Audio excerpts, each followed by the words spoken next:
So I am way behind on doing the review for my Walt Disney World stay in April. It is now May, but I went on a whirlwind of traveling and I just did not have time, but I'm getting more time, so I'm going to go ahead and get these videos out for you of all my travel. So I'm going to do a review of the Swan Hotel in Walt Disney World. Hopefully you've already watched the little walkthrough and our room tour.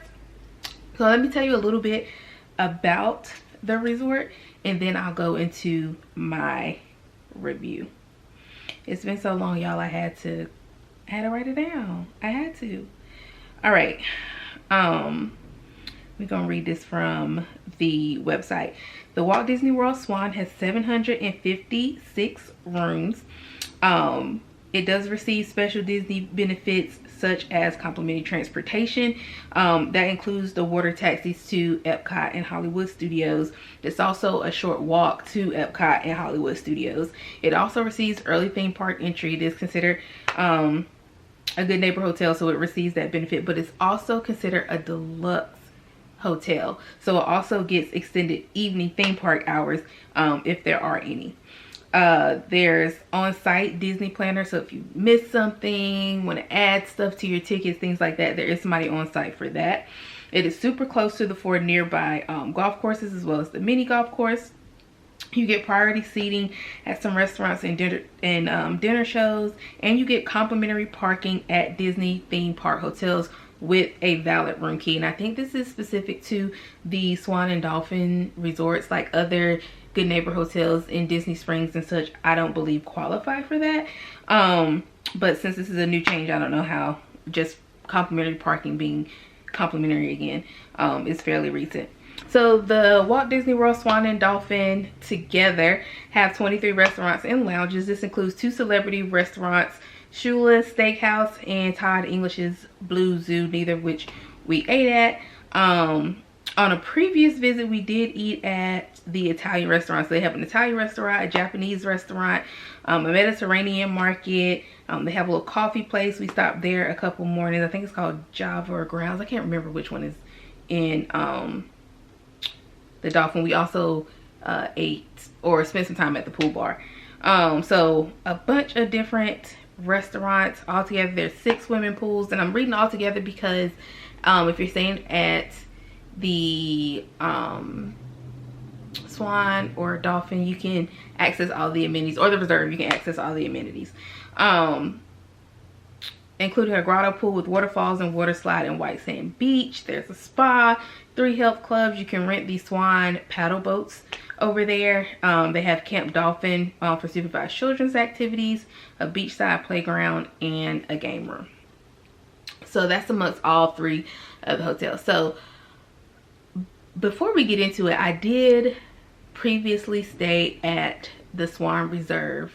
I think I owe a video for that, and it's been a while, but I stayed at the Swan Reserve probably within its first year of opening. So that was my first experience with Walt Disney's Swan and Dolphin Resort. And so as I go into my review, that may have skewed my thoughts about the Swan. So first, let's start off with the pros. The number one reason I chose this resort is because we were there on a short trip. We were park hopping. We only did 2 park days, and we were park hopping both days. So being walking distance to 2 of the 4 parks was really invaluable for this particular trip. So that was the main reason why I chose this resort. But some other pros about the resort is you can also walk. So if you want to walk, you can walk to Hollywood Studios or Epcot. It's also really close to the Boardwalk, which has restaurants and clubs, and so it's real nightlife. So also good for an adults only trip. It's right there, walking distance as well. You can use the amenities at the Dolphin and the Reserve. In the Reserve, which is not as close as the Dolphin, you do have to walk across the street to get to it, but one of the mini golf places is like right outside its front door. I can't think of which one it is yet. Right, I think it might be Fantasia. Is right outside its front door, so it's really close to the parks, and it is surrounded by multiple things to do. It's also cheaper than some of the closer hotels. It's going to be cheaper than Boardwalk, Yacht Club. It's going to be cheaper than those. It's more like moderate prices, but Disney does consider it to be a deluxe hotel, which is why you get those extended evening theme park hours that are reserved for deluxe hotel guests. So if you're looking for a true deluxe resort at moderate prices, that is the hotel you want to go to. It is owned by Marriott. So if you have Marriott points or a Marriott member, you know, elite status or whatever their statuses are, you could possibly use points to stay there, and you can save money there as well. It has a whole lot of places to eat at this resort. Like I said, we didn't really do too much eating at the resort outside of breakfast while we were there. But on a previous visit, we ate at the Reserve. When we stayed at the Reserve, we ate at the Italian restaurant. It was really, really good. We also ate at the pool bar at the Reserve. We got pizza, calamari, and something else. The pizza was really good. The calamari was iffy for me.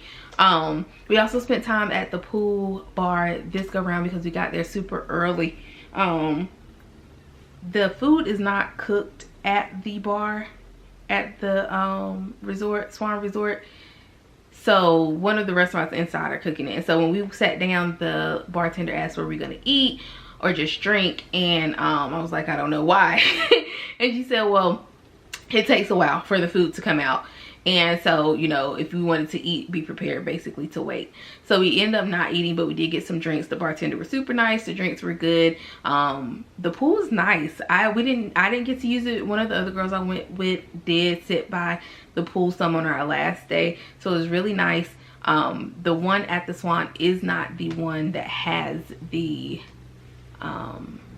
slide though. I think that's the Dolphin, which is technically, if I'm not mistaken, the bigger hotel.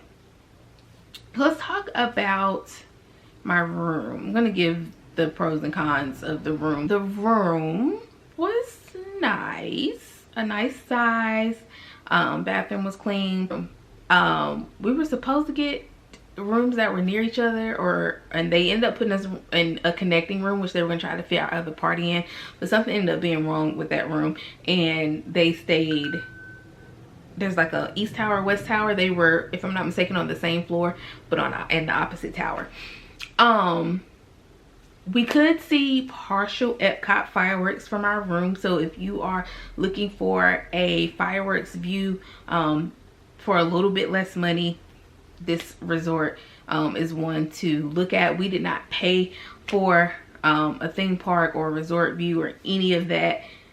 We just happened to be put there, and like I said, it was a partial view, so that was pretty cool. When we first walked in, I felt like the room was bigger than I thought it was. Like I said, we stayed at the Reserve, and this one felt a little bigger to me, in my opinion. Beds was comfortable. I mean, it was good space. The cons on the room.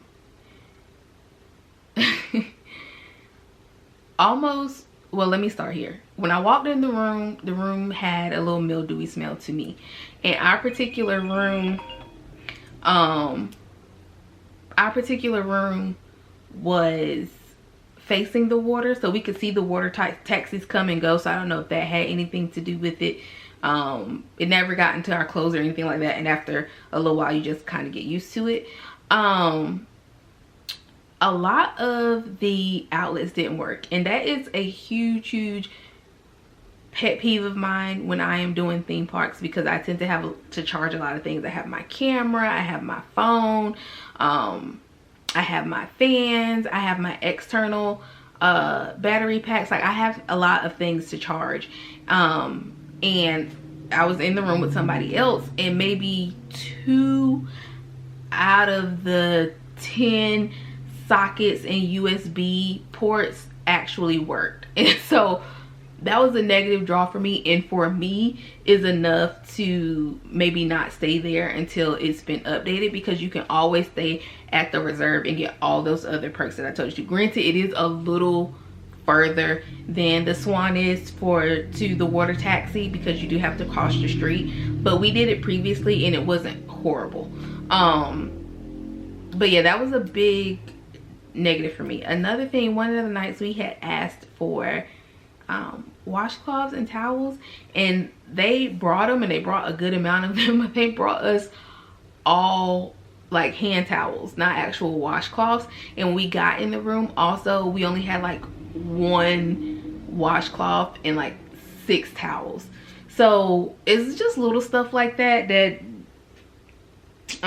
was annoying, but none of those, like as far as the towels and things like that, were deal breakers for me. The only thing that would possibly be a deal breaker is those outlets, and that might not be the case for every room. So there is that.